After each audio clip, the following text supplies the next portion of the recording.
Monsieur Martinet, il faut éteindre votre micro, monsieur Durieux. Monsieur Martinet. Merci, Monsieur le Président.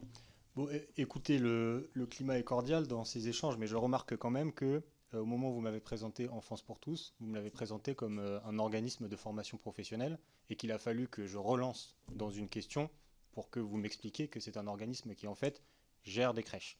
Donc si on peut, dans la suite de la discussion, parce que j'ai encore d'autres questions, si on peut éviter ce jeu de cache-cache et se dire et répondre aux questions de façon un peu plus transparente, je pense que ce serait dans l'intérêt de... Monsieur dans Martinet a l'intérêt de tout le monde. raison, vous répondez sous serment.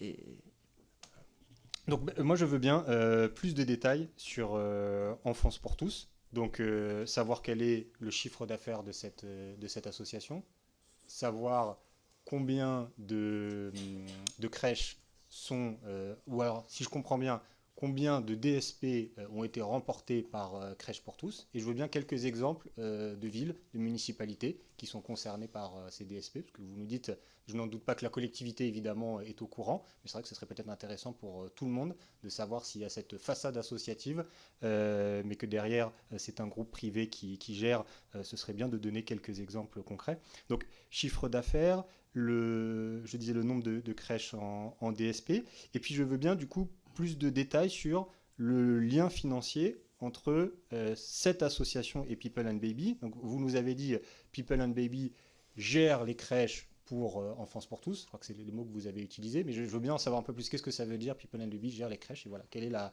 transaction, les salariés sont employés par qui, la rentabilité de cette crèche, où est-ce qu'elle va, etc. etc. monsieur Durieux. Alors, on vous communiquera précisément ces éléments-là de chiffre d'affaires d'Enfance pour tous, que je ne connais pas directement comme ça. Est-ce que vous avez une fonction, vous? Parce que j'ai Oui, compris que c'était Madame Brogla. Oui, moi je suis trésorier de l'association. Bah oui, il faut bien occuper les Le postes. trésorier devrait connaître les comptes, mais... Franchement, non, on ne s'occupe pas du tout d'Enfance pour tous comme... parce que vous le déléguez après à un suivi financier. Bah, après, ça rentre dans l'ensemble des 600 crèches qui sont gérées de la même façon, de toute façon. Donc les feuilles de paye, par exemple, sont faites par un service paye chez nous, qui est une douzaine de collaborateurs. Il doit y avoir une personne qui fait les payes d'Enfance pour tous.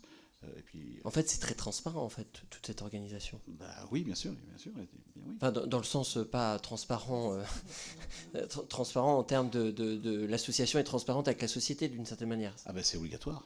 C'est obligatoire parce qu'on a des commissaires aux comptes qui auditent tous les ans, bien sûr, l'ensemble et qui derrière valident à la fois les comptes de l'association. Bien sûr, on pourra vous les transmettre. Combien de crèches? C'est la question de M. Martinet.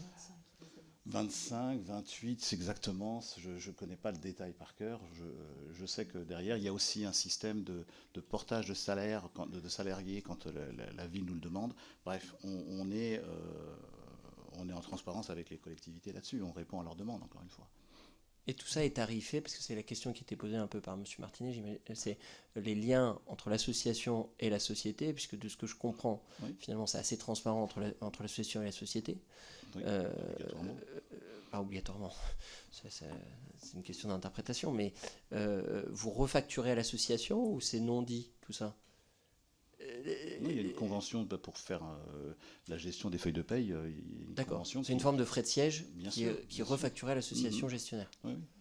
Oui, parce que l'association n'a pas vocation à monter des frais de siège en doublon. Quoi. Enfin, oui. Et la CAF a fait des contrôles sur pièce sur ces... Bien sûr, c'est des crèches comme les autres qui sont contrôlées aussi souvent que nos crèches, oui, bien sûr.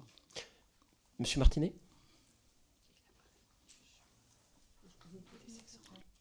Vous avez demandé un exemple, j'en ai un comme ça en tête, par exemple la ville de Guilers en Bretagne. C'était un souhait politique du maire de travailler avec une association et vous pourrez l'interroger sur la transparence. Monsieur Martinet? Oui, alors moi j'ai pas